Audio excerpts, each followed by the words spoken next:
Welcome to the Brodies, and we're back at the Brodode. A bunch of bros in the Zoom. In gallery view. Yes. Oh man, I'm Mr. Brown. Hello. Cass. B.Anthony, what? That is like loud. Like loud. Oh, am I like obnoxiously loud? Yeah. Ooh, let me back up. I'll back up. No, My bad. because he's the one. People, America, I'm talking to y'all. Because normally I'm the one wearing the headphones, and B.Anthony has on the headphones today, and I'm normally the one that's most angry because I hear every single little bitty sound that goes on throughout the Zoom, and they be like, "What's the problem?" I'm like, "Yo, your breathing is annoying me." The mere sound of your breath infuriates me, and I don't want to be on that level. But I'm not hearing it right now. I just hear my own stuff. But we have an amazing episode today. We're going to dig deep into the curious case of one Lori Harvey and give our thoughts and opinions. She is Thanos. She is Thanos. She is Thanos. She is collector. She is a collector, as they say. But before we get into that, I want to talk about we're coming into the new. It is pretty impressive. Yo, well, we can even match a list because Lori Harvey might be the Nicholas Cannon of the game, of the woman game. When you think Nicholas Cannon is like a silent assassin. Even though I've never heard Lori talk, it's something about her that's not so silent. Like it's just like, no, you gonna know who she with. Mm-hmm. Like with Nick, you didn't see it as much, but with Lori, it's like, oh no, we're gonna be out. You're gonna see these photos. But I still haven't heard Lori talk. I don't know what she sounds like. Her voice could sound like mine for all I know. I don't know. She might sound like a questioner. If she had your voice, would you still find her attractive? Hell yes. That's not changing a damn thing. Her voice could sound raspy as hell. One bother me, one bit. Doesn't bother me. So there's not a lot of things that bother me. Just throwing it out there. So we got to start the episode off, or what we're going to start almost every episode this year off. Brian, how's the dates? Literally, that's going to be the recap to begin. Like, how's the dating life going, huh? We had a plan. Well, we're quarantined right now. What does that mean? People going to quarantine. Tinder. Nigga, I found me a whole fiance during quarantine. So continue with your synopsis. Sure, and I respect you for that.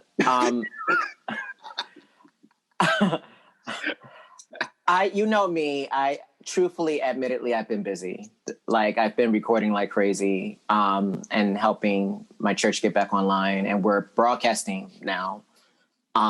So I've been producing on that side, and I've been submitting to film festivals. I've been working that out. And I've been like working for you guys. So I've really been busy. I'm getting used to wearing glasses now. So that's another. Okay. The glasses working for us. I don't want to like date anyone and not know how to use these properly. Okay. You know, people you date won't give a fuck about your glasses. Throwing it out there. They won't care. You know, Cass, you are a wealth of wisdom. Thank you for that insight. I didn't know that. I just say the things that people don't want to say, but they think, and nobody's going to care about your glasses. They're not going to really care. So that had less to do with the other person and more to do with the fact that I'm just getting comfortable with them being on my face. Okay. Stop. I know someone was going to take that someplace. Don't. Who would take it someplace? Everyone needs their eyes to see Brian. Okay. No, honestly, that's where my energy has been. Like, and then I had my job is kicking my butt. I had to work till 3 a.m. One day. So yeah. I could dig it. You know where it's a nice place to find people? Cash, you know it's a nice place to find people? At the church, at the library.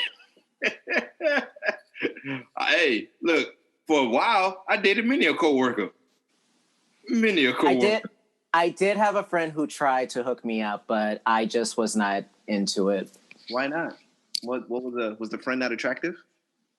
Well, again, the friend. You could tell us. Tell us. Well, no, out of respect for the person, I will just say that the circumstances that the person was presented to me. All right, so that's basically what you're trying to say. They were They were what? Hit. What does that mean? That's slang for like not attractive. If I say it in like nice terms. Well, I wouldn't know that either way. I've never seen the person. It wasn't for me. No. Like they gave you, like they told you about the person, described them, and you was like, yeah, that's not it, fam. Okay. We'll go with that version of the story. Let me know when you're ready for some nice Zoom options. You can Zoom dating out if you're afraid of the COVID and whatnot. Yeah, you can Zoom date. I have a potential friend. She told me that she wanted to go on a date with you, B.Anthony. I told her, I was like, Brian is the 40. He's the 40 to the Brodies, and she was like, okay. But I'm just putting it out there. B.Anthony. So by 40, is that the way? Is that like saying I'm old? No. So Drake, just. Oh, Drake's partner. Yeah. Got it. Okay. Yeah. So you're our 40 to the Brodies, and I told her. Got it. She was like, okay. I feel like after this segment, people are going to be like, I'm not dating him. Like, it's done. Like, no, don't say that. But she, I feel like, do you notice how Brown looks like a proud father every time we have this conversation? Like, like. Cash is the proud uncle. Like, yeah. That's my nephew. Brown wants me to get married. Cash just wants, I don't even know what Cass wants. I don't want you to get married, B.Anthony. I just want you to explore. Start clapping cheeks. That's what I want. What do you want? I said I want you to start clapping some cheeks. That's what I want for you. I'm the uncle that's gonna come to y'all kids and be like, y'all ain't fucking yet. And the kids gonna be like, yeah, we are. I'm gonna be like, no, you're not. No, you're not. No, you're not. That's me. I'm telling you that right now. That's me. I am texting someone that you know and love. And just letting her know my concerns. That's doesn't bother me. She's stuck with me, so that's okay. I'm having a long conversation with her. She's stuck. She ain't going nowhere. You don't always got to clap your cheeks, Brian. You don't got to listen to him. Sometimes you can just massage the cheeks or gently poke. Slim as a nut. Play a little pity pat. Just like, I did do one thing that you guys told me to do. Oh. Yeah, now I feel like you're going to be disappointed. I got a pedicure. Oh, yeah. Yeah. So. Next steps is cheeks. Cheeks. First the feet, then the cheeks. That's how the game goes.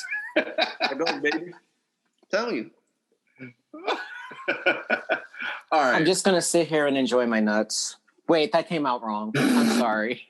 That works too. Cheeks, nuts. Man. No, that's not what I meant, America. Where's the camera? America? I didn't mean it that way. I'm sorry. Hey, this one you got hit him with the segue, B. You messed it up. You got hit him with the mean segue. When things go left, you got to go right. We're going to go right to Harvey. No. We also got to talk about our little brothers growing up. And he got to experience something that only I had to experience thus far. And he went to premarital counseling. So big up to little brother going to premarital counseling. Where's my horns? Slim? And so big up. So before we ask him some questions about how that went, remember, you can't go into too much details. It is counseling. For everyone out there who's about to get married, make sure y'all do y'all counseling. It didn't save my marriage, but it might save yours. Was it the counseling that didn't save your marriage, or just not following? If that is not an infomercial there. That was funny. I'm not gonna lie. That was genuinely funny. Like, I chuckled in my heart. That was. Man, how was it? What did you learn about yourself? So what they did was that I can at least show you guys the book. So he told us to get this book. Prepping for marriage. Yeah, it's basically a book of worksheets that you have to do individually. And Oh, then you, converse no. about it together. Why would I do that? The question Because it's the little shit, Brian, that'll ruin your marriage. It's the little shit. It ain't gonna be the big shit. It's the little shit. Everyone expects the big shit. Everyone expects the big shit. Like, oh man, she cheated on me. You might like, okay, it's gonna be the little shit. I'll tell you, Brian. It just adds up. Like the lady told me one time that she knew her marriage was over when she looked at her husband and he was eating a burger and a wrapper, and she's like, "This dumb motherfucker here." I was like, "That's all it took." It's like he looked so stupid eating that burger and the wrapper. I'm like, "Yo, that was the straw that broke the back." But didn't he eat the burger and the wrapper before they got married? Man, little things that don't bother you, it's gonna be the little things that. Put it like this: when you start clapping cheeks, then stuff don't bother you. But then as you get over, you're like, all right, this is like, I'm kind of out this Infatuation is what you're trying to say. Basically, once you get out of that stage, then you're like, all right. Now I actually noticed that the way this person chews food is bothering the hell out of me. So yeah. All right, I got a question for you, Slim, because you quiet over there. Is there any situation that we go get back to premarital counseling? Is there any situation where clapping the cheeks made you blind to something that was clearly a red flag, where you ignored it? It happened to all of us, so don't lie. I think every man has been stumped in that aspect. I think every man has been stumped in that aspect. We're talking in broad terms. I want specifics. Like I said, we've all was like, yo, like she's bad, she's fine, but it's like, yo, you are like dumb, like The devil. dumb. Like you don't even understand it.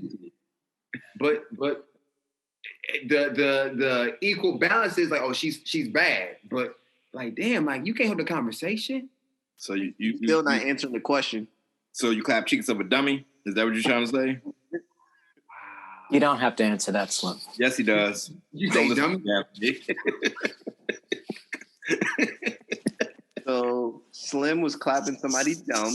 But was like, yo, she don't know what 2 + 2 is, but these cheeks is nice. I'm just gonna live with it. I think, okay, to answer that, I think when I was dating, right? And I'm thinking back long time ago. Yeah, this is a long time ago. Long time ago. Like long. There were some individuals who I was like, yo, why am I even engaging myself in this? You know what I'm saying? First and foremost. But the physical piece was there. And it's like, when you have the physical piece, it kind of blinds you to everything wow. It blinds you to everything that you don't see. And yeah, we've all been a victim of that. We all have been a victim of that. Okay, that's fair. I'll let that rock. I'll accept that answer. Today, we'll accept it. You know, sometimes you do the wrong things with the wrong people for the right reasons or the wrong reasons. I don't know. Who cares? All right. So premarital counseling. Yes. What did you learn? And what can you impart on America?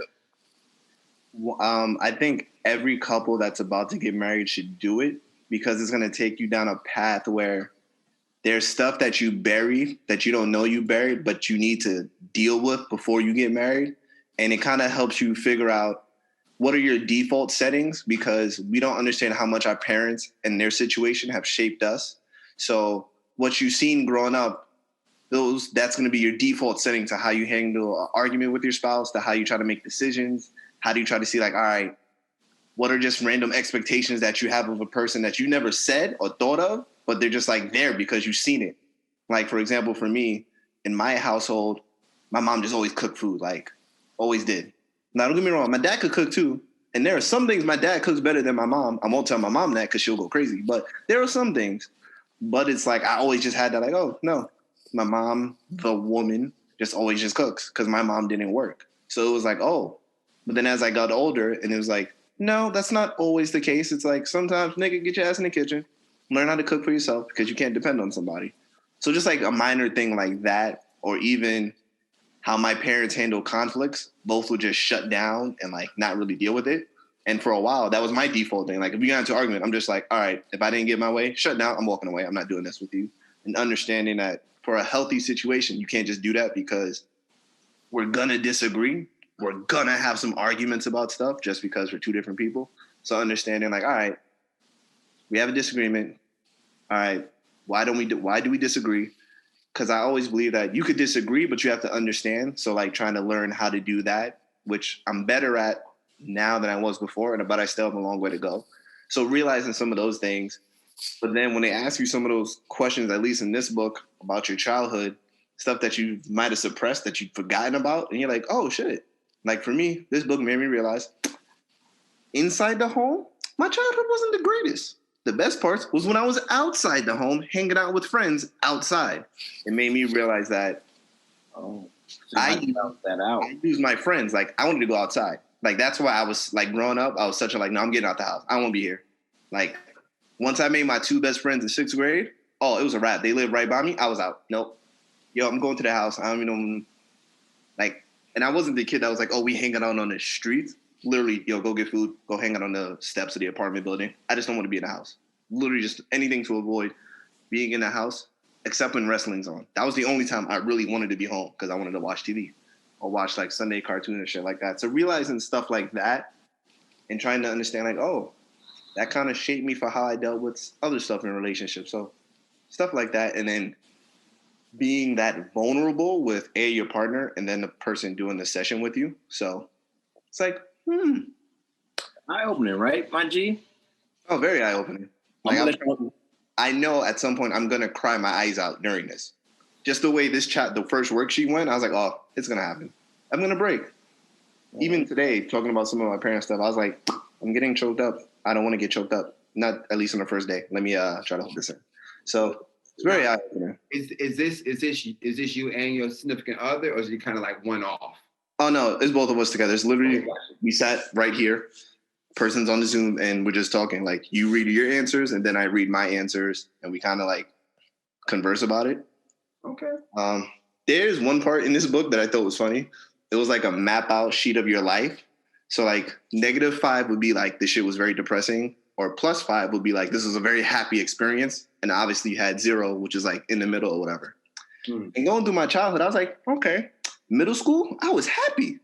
Then it went left in high school for a little bit, and then it went back right and went right back left. And I was like, oh, okay. So, see, you zigging and zagging. You was cutting left when you should have cut right, and cutting right when you should have cut. Basically, I was like, okay. You gotta do it. But I'm gonna let y'all know a little secret. Y'all ready for the secret of a nice, long-lasting relationship? It's 2 words. Instapot. Nigga, go ahead and use that. But go ahead and get that dinner straight, boy. Meats be nice and juicy, and everybody be happy for it. See, me, I'm good with a rice cooker and a grill. Woo! Dog. Yo, so a rice cooker is my best friend. I'm telling everybody that.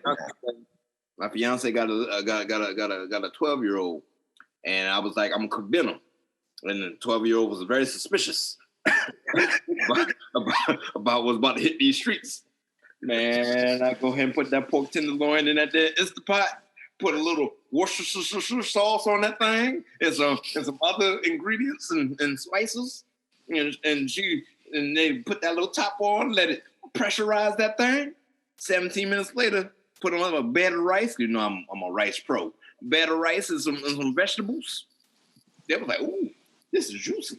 God, how'd you get it so juicy? And I'm like, okay. Then the next day, I was like, man, I think I might cook the dinner. And they was like, yay, Mr. Brown's gonna cook some dinner. I'm like, yeah, Instapot.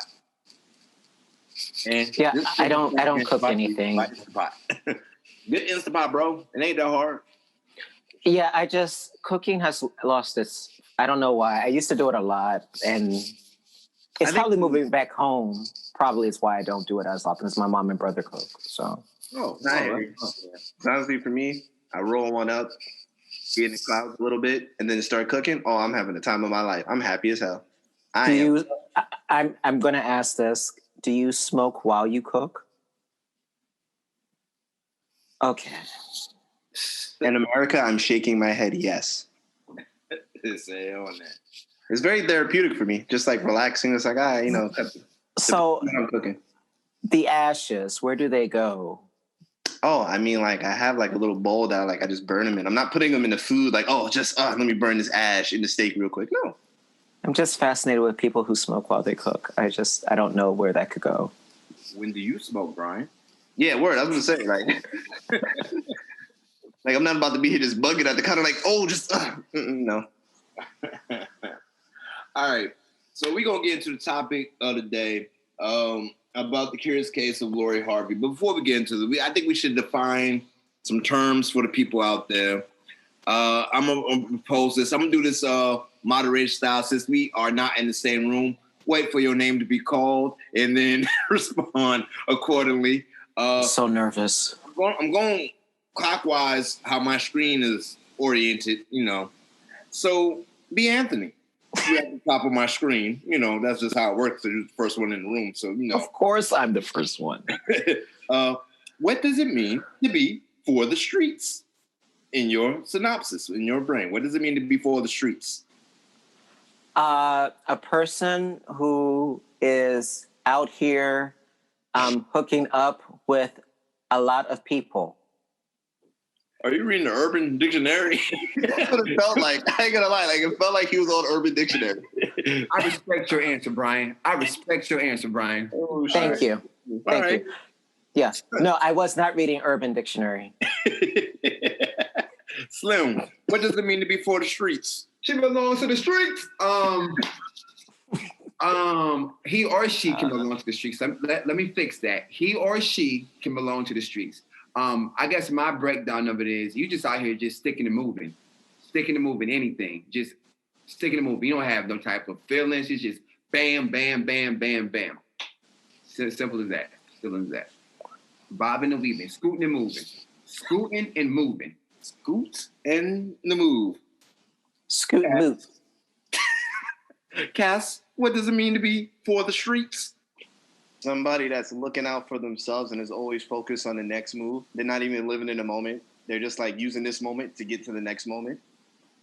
Oh. So, him or her. So like if you want to go sexual, that means like, yo, I'm trying to get mine and I'm out and I'm worried about doing my thing. Or you could be hustling and be like, yo, I always got to make for the next move. I'm always worried about the next move. You're never living in the moment. So it could be two things. So you playing a little bit of hopscotch, a little bit of lily padding and all that. Basically, like, oh, I'm here for too long. All right, I'm out. Next week. All right, I'm out. Next week. You getting on that? I think my definition for the streets is that they don't belong to nobody. That's what really like they're not encumbered by being attached to individuals. They're not having that extra baggage of people to slow them down in their quest of being the very best. Because is this to assume that it is sex involved, or is this just someone who dates a lot? It could be both. Okay. I'm gonna go with sex. I don't need dates to have sex with you. Let me preface this. That was an old thoughts. That is not my current thoughts at all. But yeah, ain't nobody need to be dating nobody to have sex with them. No. Okay. I'm just for those who are listening. Yeah. I think if you take that lifestyle for the streets, you out here just like you. It's like you know you looking out for yourself. You know what you want. You trying to get yours, and you on to the next. That's all you're doing. You don't got time to sit there and cuddle, talk about what you did. Listen, we're here for one reason only. Like I always say, you knew the job was dangerous before you took it. Yep. Michael B. Jordan knew this job was dangerous before you took it. I'm here. I'm setting the mood. Let's get to it, and then we out. We having our fun. All right, this fun was good. I'm gonna go this way. You go that way. I'll catch you back when I want to have fun. But they're officially a couple, so this wouldn't apply to them, would it? Well, we about to get into the curious case of Lori Harvey. We will get into the curious case of her because I got some questions. Y'all got some answers. But who would be in your reckoning is the quintessential person that is for the streets? Who is where you like, damn, they for the streets. This person is definitely for the streets. They ain't for the cul-de-sac. They ain't for the boulevard. They Black for China. Black China's for the streets? Explain. Let's see. Based off her history of who she's dated, She's never really been settled down for one person for very long. She got into the Kardashian family to have a kid and just get that check for life, at least until the kid's 21 and possibly for life. You can tell I feel like she never really likes anybody. She just is always like, all right, this is my money move. That's how I look at it. Could be completely wrong, but that's how I look at it. So Black China's for the streets. I also want to say, I'll wait. I have to pick Cash. You're right. Listen, I don't think people give Black China the respect she deserves. I don't, because she went to a Kardashian family, found the weakest link. Look that nigga. Found the weakest link, robbed his world, got a baby out of him because he couldn't see the forest from the trees. I mean, you got to put Black China in a whole nother class. You have She's on that Mount Rushmore. She's on that Mount Rushmore. She's on it. You have to, because that's a cold pimp move right there. She took game and gamed that family. She basically rocked this little nigga's world and said, okay, oh yes, I got him. Let me give credit where credit's due. And if she was my class, I give her 10 class dojo points for participation. Bam, there it is. So Black China, do you agree with this too, B.Anthony, that Black China is the quintessential person for the streets?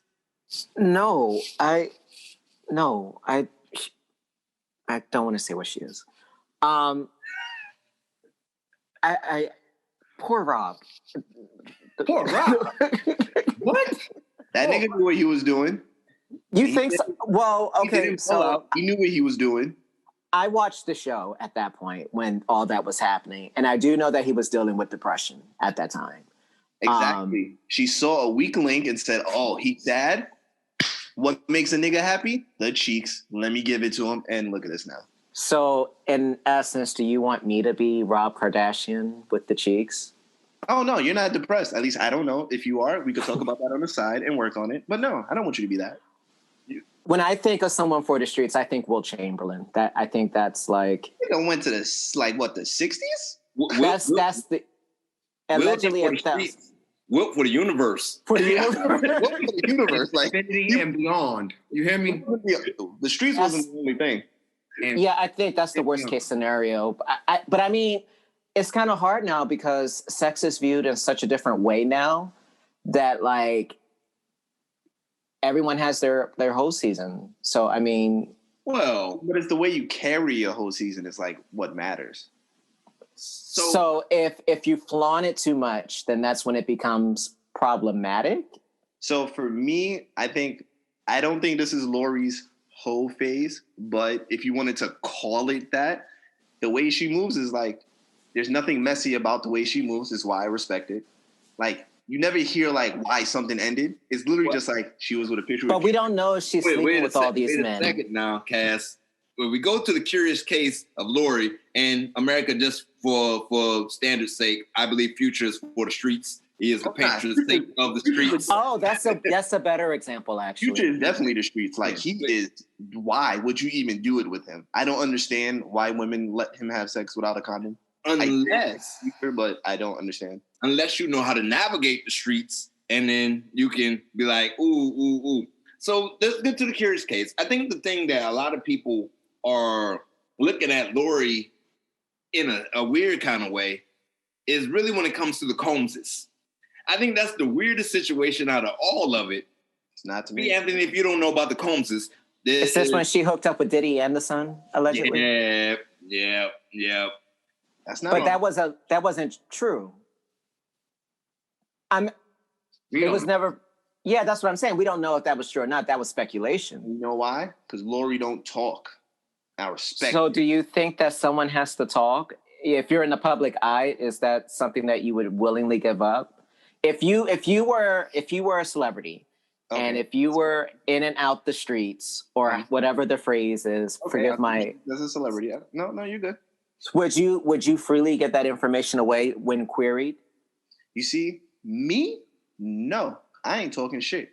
But then also, a lot of women who are in that realm have also been like, every time there's a breakup, they get on like a radio show, a podcast, and just like, this. Amber's done it. Black China's done it. It gets kind of messy. So you're just like, you don't need to talk about certain things. Just let it happen. And for Lori, You don't know what happens in those situations. All we know is that she's been with these people. That's it. Literally. We don't know She's been seen with these people, but we don't know if she's hooked up with all these guys. Exactly. You don't know. You don't know. You just know they were an item at certain points. That's it. Like they were just like dating at a certain point. I don't give a shit if you dating or whatever. If you go on a date with my father after going on a date with me, I don't know who I can lay hands on, but I want to lay hands on somebody in this particular situation. Yo, that situation, she got to buy one, get one half off. Because to date a father and a son, you got game. That's some serious game, man. And I don't think we give her the proper credit she deserves. That's why I'm saying. Y'all need to put respect on her name. Have to listen. Give her the crown because let's look at her timeline. Allegedly, she dated Trey Songz, right? Trey Songz. Trey, yeah, Trigger. The Combs family, the whole family. Justin, I'm about to say Justin. Michael B. Jordan. Michael B. Jordan. You skipped before you went to Michael. Future. Oh yeah, you dated Future. Dated Future, yo. Oh, but she didn't get pregnant with his baby because she's smart. Yeah. Listen. Give that woman the credit she deserves. All she's doing is doing the same thing men would do. Just out and playing the field. That's all she's doing. It seems like she's honest about stuff. She's not hiding anything. You don't hear her talk much. Like her PR team. I haven't heard her talk at all. I never heard her speak. I've never heard her even breathe. I don't know what she sounds like. And I respect it because she's not messy. She keeps everything in the house. I got a question for y'all because the way y'all speaking, because according to the internet, and big out to B.Anthony who's on fast from the internets, it seemed like it was a lot of salty niggers out there on the interwebs who was really concerned about Lori Harvey living her best life. And I was like, what's the problem? And y'all have taken a step further where y'all like, no, I respect the hustle. Do what you do. Whatever. But I don't understand. Can someone explain to me why were they upset with what this woman is doing? Can someone explain it to me? Because I was confused about why all this hate was coming her way. Is it because she's dating Michael B. Jordan? Is that why they're upset? I think one, with Michael B. Jordan, he had a history of dating white women. So I think that kind of plays into it some way. Second, I think we're always jealous of what we can't have, honestly. It's like you want Lori, but you can't have Lori, so you're just going to shit on the person. I think it's a combination of those two things. I also think it's men not appreciating how she moves because it's like Slim said, she's doing all the shit niggas do. It's just like it is spade's a spade. It's like, all right, cool. You just got to respect what she's doing. It's like, all right. So what they wanted her to get impregnated by instead? Is that what they wanted? No, I think they just mad because Michael B. Jordan has a history of only dating white women. So they're like, oh, you went to this nigga? It's like... What does that matter? Why is that an issue? I don't know why it matters. I'm saying my opinions on why I think that's happened. I think that just plays a part. I'll wait till everyone else goes because I don't want to... I mean, I look at, I don't really, so when I found out she was Michael B. Jordan, I was like, oh, wow, she's dating Adonis Creed. She's dating Adonis Creed. This is Wallace from The Wire, who got smoked by Bodie and Pooch in an apartment. It's Aaron Killmonger. Yeah, it's the nigga that was in Hardball. Yeah. But you know what, though? Here's my thing. They're both very, very good-looking people, right? Whatever they decide to do, that's their business. I know as a man, right? And I'm just speaking for me, right? If I was on that same playing field as Michael B. Jordan, whoever, and I had that celebrity status, you're only gonna date a certain amount of people, right? Because you set a higher table. One would assume, right? I can't see Michael B. Jordan dating. Not to say he wouldn't, but would he date a regular 9-to-5 woman? Who knows? He's not Tiger Woods, but keep going. Tiger Woods, and that's a whole nother situation there, because Tiger love him with Denny's waitress. Tiger had no discrimination at all. Marshalls, Burlingtons, he just didn't care. But for Michael B. Jordan, it's like, I know that he's probably catching hell for it because it's Lori Harvey. He's like, oh, she's like this person, that person, this person. Listen, that man had a choice to make, right? He had a choice. I'm pretty sure he did his fact checks. He did everything he had to do. And he said, you know what? Cool, I'm going to date her. And when you date somebody, you're going to take some hits. People are going to throw shade at you. They're going to throw a whole bunch of just jibber jabber. But it seems that they are ignoring that and they're enjoying the moment. Now, do we know how long this moment will go, Brian? Probably not. Hopefully, it might go the distance. If they're a good couple, hopefully it does. But we've been past tense. Lori Harvey, 6-7 months, she's done. So who knows? Who knows? So for me, and I'm probably oversimplifying this, I think people just have too much time on their hands. I don't. No, that's it too. That's it too. I don't understand it. I don't get it. People make moves like this all the time, and we don't know what they're doing. And from what I understand, they were friends prior to them actually being a couple. Probably. So they have history as far as like a basis for a relationship. So why would anyone be mad about that or upset about that? Just tells me that person has too much time on their hands. Like, we just, like, an insurrection just happened. Like, be mad about that, be mad about the last 4 years, be mad about the last stimulus check you got. Those things make sense to me, but like, and I still didn't get my stimulus check yet. Be mad that you didn't get it. I actually got the second one, bro. I ain't get the first one. I got the second one. I ain't mad, but I'm like, damn, I wish mine would kick in. I don't know. I said it on another episode. I just think there's so many other things that you can put your attention towards. Yeah. On the other hand, though, if you are keeping account of who a person is dating and the rate that you're doing it, it's no different than what we did in college or in high school or, as a young adult. It's the same thing. It's just now it's being glorified. So, I mean, yeah, if you're in these streets, have fun, be safe, but I don't think it's worth all this energy. Well, I think something that we have to consider, and I think it is rooted in hate, is that even if she wasn't famous, I think the problem people are having that when they see someone enjoying their life and they kind of feel like something bad should be befalling them, because we put so much puritanical views on just relationships and hookups, like, oh, damn, you got to sleep with all these people and you ain't get knocked up or you ain't get all this. And people kind of in their heart of hearts kind of like, yeah, I'm glad that happened to you. And I think that's what it almost reminds me of why so many people are upset with Sierra, because they was like, yeah, that's what you get for whatever. But now that she's living her best life and happy, it was like, no, she doesn't deserve to be happy because she decided to be with the street niggas. And now that she decided not to be with the street niggas and managed to get out of the street per se, because she wasn't for the streets, but she was in the streets. If you understand that? But I used to be that guy. Like, I used to be the hater over anybody. Like, for a long time, I just hated anyone. Like, for a long time, I hated skinny people for some reason. Like, if you were small, like Slim and I would not be friends. Like, damn. Back then, I love you now, Slim. You're my brother. You're my Brody. But I'm just saying, but it had nothing to do. Oh, sure.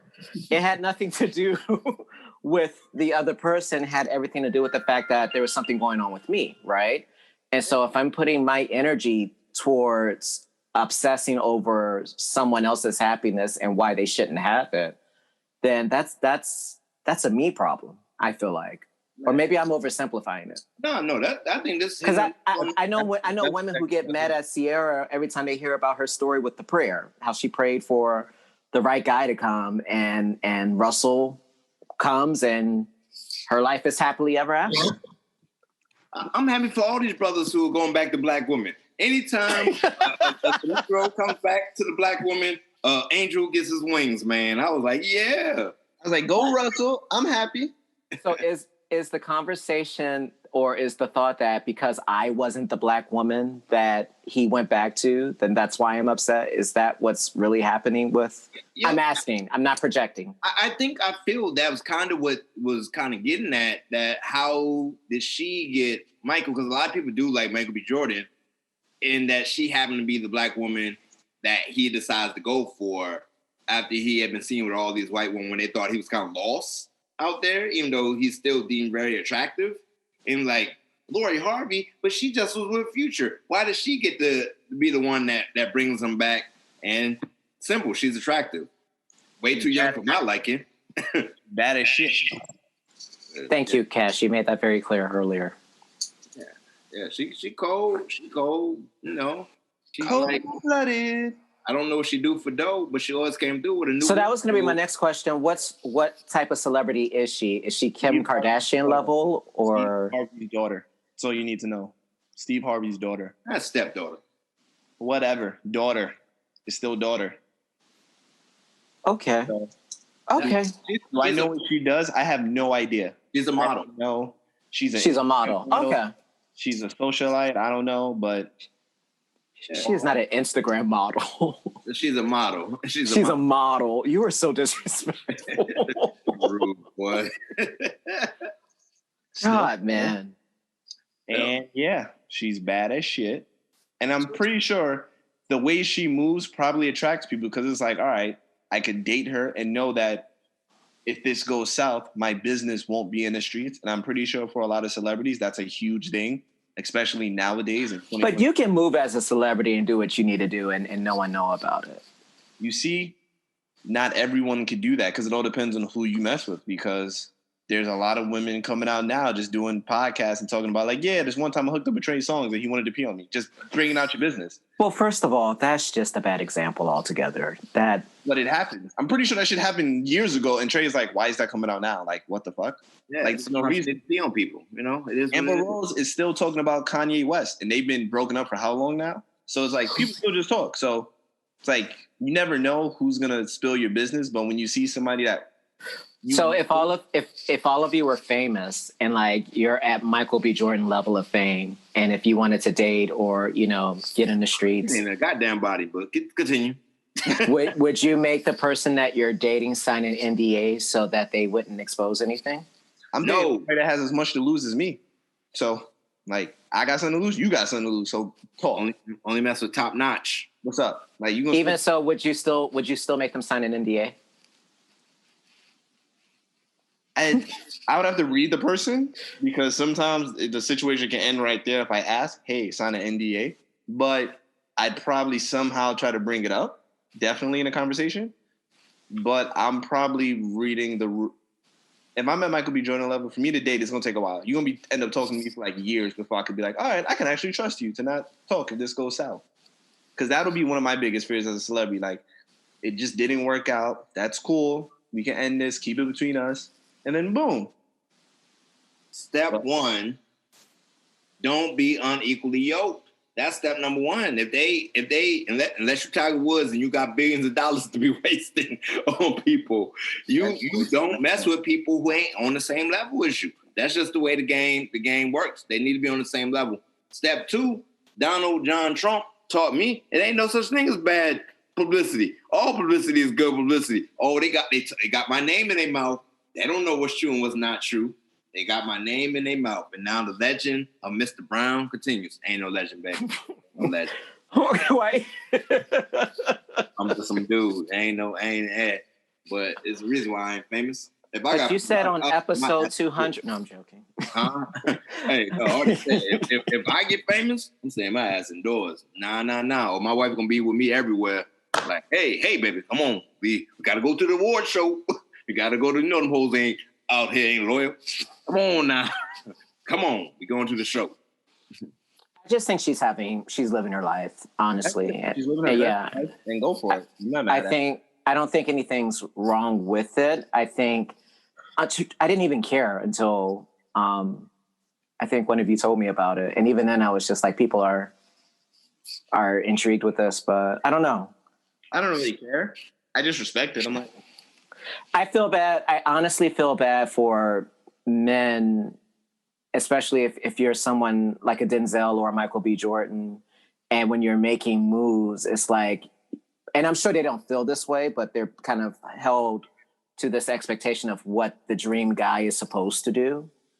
And I don't know if anyone could live up to that, because at the end of the day, you're just human. You're just having your own human experience, you know, making your decisions or whatnot. So I don't know. We trying out here. So I got a question. Slim, if Neil Long started dating Future, how would that make you feel? He gotta go. He gotta go. I'm breaking that shit all the way up. You hear me? Listen, y'all might as well call CNN right now and say, yo, Slim done lost his rabbit ass mind. I'm going duck hunting. You hear me? I'm getting everything. Silencers, potatoes on it. I'm making one phone call. Listen, this is what I need, man. Yeah, I would be heartbroken. If that came out, I would be sick to my stomach. You know what's gonna be sad? Slim gonna be like, yo, I just bought front row tickets to a Future concert. We out. I'm gonna be like, well, you going by yourself, buddy. I know what you're about to do. Mm-hmm. Yo, Cass, would you feel bad if you found out, like, as you're going through counseling and your significant other reveals to you that she had dated someone famous and it happened to be Nevadius, whatever that nigga's name is? Who? What dude? Future. Or some other, well, let's start. Would you feel bad if you was like, damn, you dated Future? Or you'd be like, yeah, my girl dated Future? I probably wouldn't care. I would only ask, like, so you dated him still after, like, he just dogged everybody out? I'd be like, okay, whatever. I'm like, all right, whatever. All right. What if she dated, I don't know who would be a famous person that would make you upset. What if she just dated any famous person? You'd be like, oh, that's really cool. Would you brag about it? I don't brag about it because I think that's weird. I'm not going to be like, yo, my girl dated. I always think that's weird when people do that. Like, why are you doing that? Like, that's weird. Do anything like, for clout. The one thing that I do mess with her about is that she went to college the year after Matt Ryan got drafted. And I'm always like, oh, you missed a year out. You could have met that nigga. And like, look at you. You'd have been great now because he's Matt Ryan. I joke around about that, but it's not like, that's it. That's all I got. I'm pretty sure I had an ex who hooked up with Cam Newton, so it is what it is. Isn't that the one who wears all the flashy clothes during the press conferences? Oh, no, I love Cam Newton's fashion. Don't you talk ill of Cam Newton. No, That's my quarterback, man. Don't talk about my quarterback. That's my quarterback. Well, no, he doesn't play for Carolina anymore. He doesn't, but he's still my dude. He was there Didn't for he get kicked off of the Patriots or something? No, they left. He's there. He signed a 1-year deal with him, so it's technically up. So it's not like he got kicked off; it's just your contract ran up. So yeah, he's probably gonna be a Redskin. A Washington football team player next year. Yeah, that's what I see him going. Speaking of sports, I do have one question for you guys. Sports. Do you want me to leave or no? You're gonna be able to. You'll be able to contribute to this. I just want to talk about the Kyrie Irving situation and the James Harden thing. What are your thoughts on the James Harden getting himself out of Houston? So basically, Brian, James Harden was not happy in Houston. He could not win there. So he said, all right, I'm going to come back fat as shit this year, out of shape, and y'all going to trade me. I'm going to talk shit about the team until you trade me. And they traded him until the team of his liking. And then he showed up the first game. Looked like he dropped 10 pounds in 3 days. I don't know how he did it. I was fascinated by it. And just started dropping triple doubles the first 2 games. So basically, I wanted to see your guys' thoughts on that. And then Kyrie Irving basically is saying, I don't want to play basketball right now because I want to be an activist, which is respectable. But you're also getting paid, I think, about $140 million from the team. And you're not injured. You just don't want to play. So I'm like, I don't really like that. So just wanted you guys' thoughts. So my thoughts on Jamison Harden. No, that's not. I don't think that's his name, but I'm gonna rock with it. I believe he was wearing a fat suit because you don't lose that much weight that fast. Not possible. Look it up, B.Anthony. They got a side-to-side picture of how big he was playing for the Rockets and how small he is playing for the Nets, and like nobody drops that much weight that fast. And it almost looked inflated, like he was going on there. What's his name again? James Harden. And then with Kyrie believes the earth is flat. So I don't know what Kyrie does. Kyrie does Kyrie things. I'm not surprised. Like I'm not surprised by Kyrie's. Oh. You see it, huh, Brian? You see the before and after? How you lose all that weight, Brian? That picture was in a matter of like 3 to 4 days. Like it wasn't a big difference. So you think he was wearing a fat suit? He pulled a Mrs. Doubtfire. That's what he did. He pulled a Mrs. Doubtfire. Maybe he just had like, I don't know, a very good trainer. I don't know. Oh, man. If you lose that kind of weight in 3 days, you doing some shit, unhealthy shit. That's all I gotta say. He doing a whole lot of unhealthy shit. Smoke, crack. Basically, that's how you lost that weight that fast. Like I'm not rolling. So the views expressed by, no, I'm joking. Oh, man. I think when it comes to these basketball negotiations, King James himself, I feel like really shifted things when he went on his tour after the Browns, trying to figure out what team he wanted to go to or who was going to fit. Browns. Cavaliers, nigga. Cavaliers. Is it sorry, Cavaliers. I knew it was Ohio. Same state though. You good? Yeah, I was close. But I remember that there was this whole news bracket like about that, and I'm just like, so he was in a position to say he wasn't happy, and he wanted to go to a team that made him happy. Prior to that, I had never heard of anything like that. I just remember people going through and playing, and then if they got traded, great. So I think since then, the whole dynamic of loyalty is just, or honoring a contract is just gone, in my opinion. Well, I think Black people as a whole have really gotten to the point where it's like, shit, y'all been pimping us for way too long. And so I'm going to use this game the best way I know how. Like, why I'm going to waste. Recently, J.J. Watt of the Houston Texans apologized to Deshaun Watson and saying, we sorry for wasting one of the best years of your career. And a lot of times that's what these franchises have been doing, been wasting the best years of these athletes' career because you can't play sports your whole life. So This is when you're making the highest amount you possibly make in your life after you maybe came out of some very dire situation, and now you want me to be loyal to the team, nigga, I got to think about the future. Like, shit, LeBron put the whole city of Cleveland on his back, literally affects their whole economy. And you want me to be loyal? Yeah. So you wanting to be loyal, you got to do what's best for you. The same thing with LaMelo. Which one? That's the youngest one, right? LaMelo, the youngest one. LaMelo Ball being like, nah, I'm not letting y'all do the college. Yeah, I get to get a scholarship to your school, and that's worth of the billions of dollars I'm bringing into university. Nigga, I can go to night class. I can go to University of Phoenix.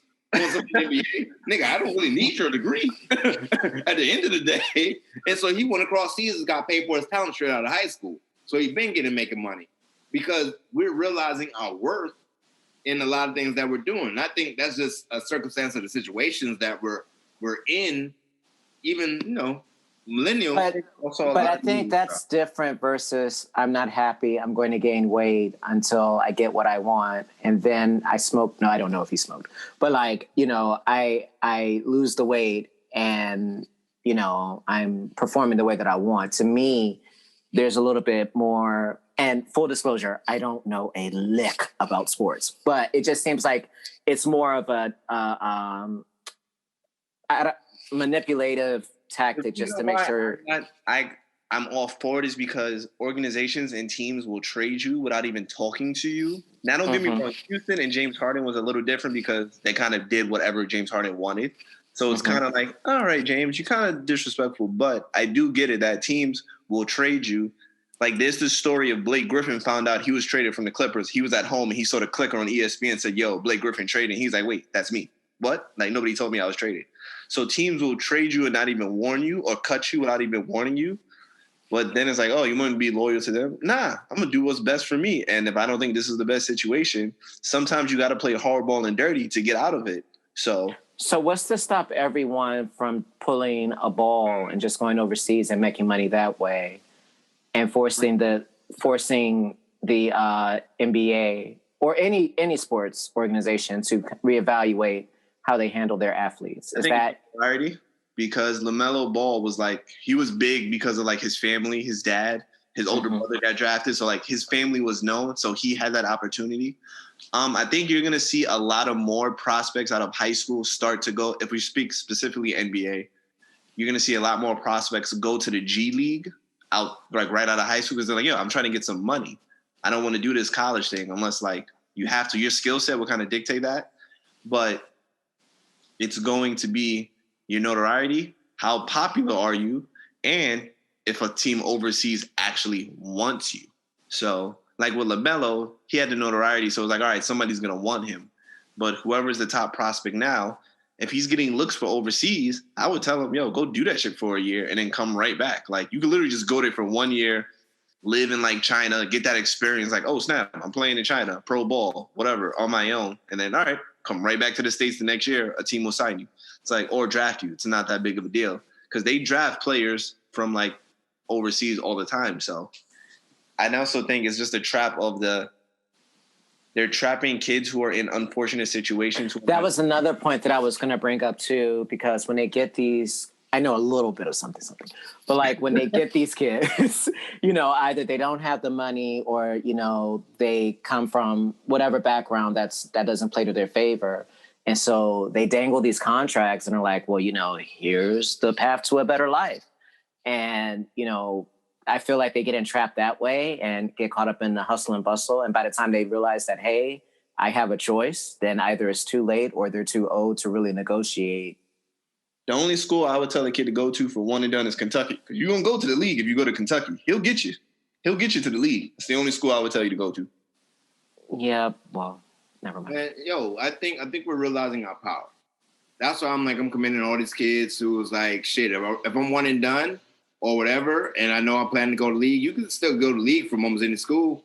Now they're deciding like, well, fuck it, I'm gonna go to an HBCU to help these people out with my skill and talent to get them notoriety. Yeah. And then one of the top prospects is doing that now. I see a lot of kids start going to HBCUs. I think you are. I think the way the world is shaping and like you said, just knowing our worth and our own power, I think you see a lot of kids start going to like these big time HBCU schools and really putting them on the map as well. And it's just good. It's good. It's good for the culture. It's good for that university. And it's good to see Black kids like actually stepping up and taking that big leap. Because a lot of times you go to these big top-notch schools, Duke, Carolina, Bama, LSU. Now it's like the Howards, Mississippi State, Alabama State. All these big-time schools. Bowie, like they're starting to open up that door for those kids to come in. It also doesn't hurt that the future vice president is from an HBCU. So I think that puts a whole new energy. I think what I do appreciate is that we are starting to realize that we don't have to take the path that's been chosen for us, like Brown was saying, that, we can do it our way. We got the internet. The internet made a lot of things more equal and deniable. That's why, like even if you think about music, niggas ain't signing record deals like that no more. They're like, a record deal? What can you give me? Nigga, I got 1 million streams independently. What can you do for me? Right. And you better be able to match that hustle. Game is changing. I think a lot of things are changing. I think streaming is changing. I looked at Netflix said they was going to drop a new movie every month. Was it every month or every week? Oh, they doing it every week. Goddamn. They like a real ass studio now. Because me and my friends, they were talking about that. I didn't know if it was week or month. I think it's week. I think it's week too. But you have to keep in mind, Netflix, they were the first in a sense of really making their way in that world, And so it's going to take time before anyone else really catches them. And they've been really having some quality content. Yeah, no, that's what I'm saying. It's the amount of Black movies I saw that they were dropping. And remember, it wasn't like a space to get a whole bunch of eyes on something Black. Like Netflix got that Beyond the Wire with Anthony Mackie and the boy from the Snowfall. was I just on. watched that last night. I was like, okay. Yeah, it's really good. I watched it. It's good. I watched it this morning. It was really good. But I think part of that too, not to be negative or down. Quit Monique- shitting on our dreams, Brian. Well, you have to keep in mind, a couple of years ago, Monique made a very bold claim against them about how they were handling paying Black people on the network. I'm not agreeing with her, but you have to admit the correlation between the lawsuit that she was filing and now all of a sudden, everything Black, it seems like, is on Netflix now, from Moesha to the Parkers, all the way up to new content. I think it's very strategic and smart on their part to say, well, hey, Look at us, we like Black people. Hey, we like the Blacks, like that's literally what they said in their meeting. Like, yo, we like the Blacks. So like, we like the Blacks. We had Luke Cage, like I feel like they're building their case. So, should someone else try that again? I'll let that correlation last because I was really like, Monique, you was asking for money you ain't deserve. But that's up for debate because you have to keep in mind Dave Chappelle when he came back into the game. And Dave Chappelle's Dave Chappelle. I'm not putting them. Please don't get at me.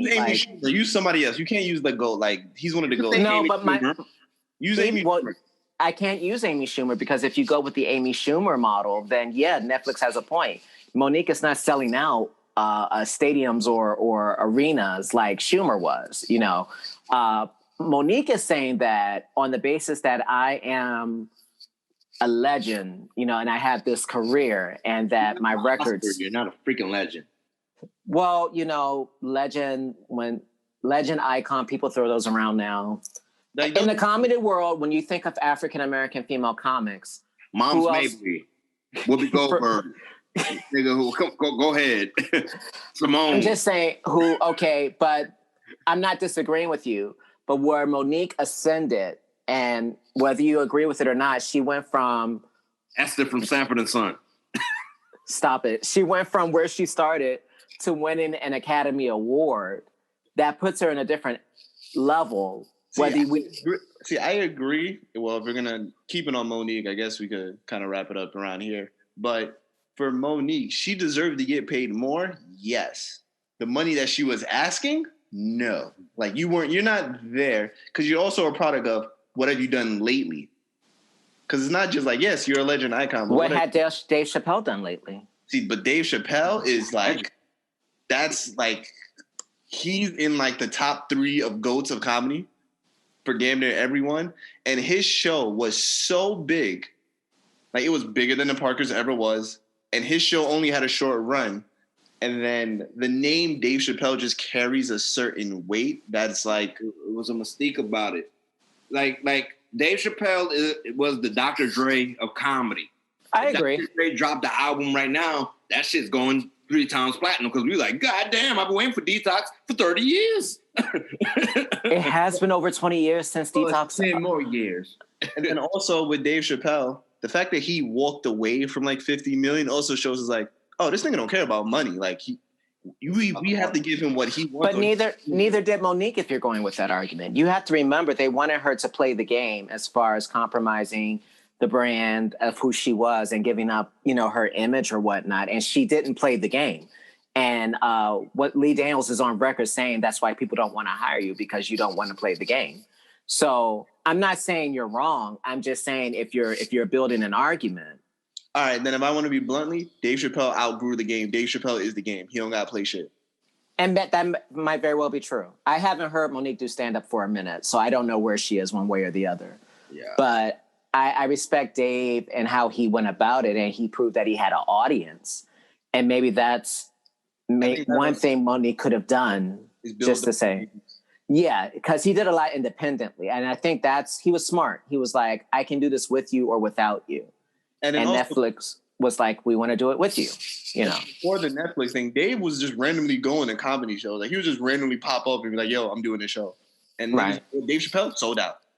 Like, Dave there sold out. No matter what he charges, I'm going to be there. But then also, at least lastly, my comment for the Amy Schumer, before Netflix gave her that deal, she was going on a tour selling out shows. Now, Amy Schumer's not my, cup of tea in terms of comedy. It was jokes, but continue. It doesn't matter. She what? Yeah, she was stealing mad jokes. She was stealing mad jokes. Google it. Oh, It'll I show you didn't like know that all about the- Amy Schumer. It will show you like all this jokes and material she stole. But at the end of the day, she was selling out on a tour. So it was like, all right, you're hot right now. So Yeah, Carlos Mencia steals jokes too. That's why he ain't around no more either. oh yeah, Dane Cook. That's what they got all these niggas the fuck out of here. I like Dane Cook though. But anyway. Dane Cook, that pickles joke will ever like. It's just funny. The pickles. Have you seen the animated version of that? Like on YouTube, they made animated versions of that and the Burger King. Yo, that shit is fucking funny. I'm gonna send it.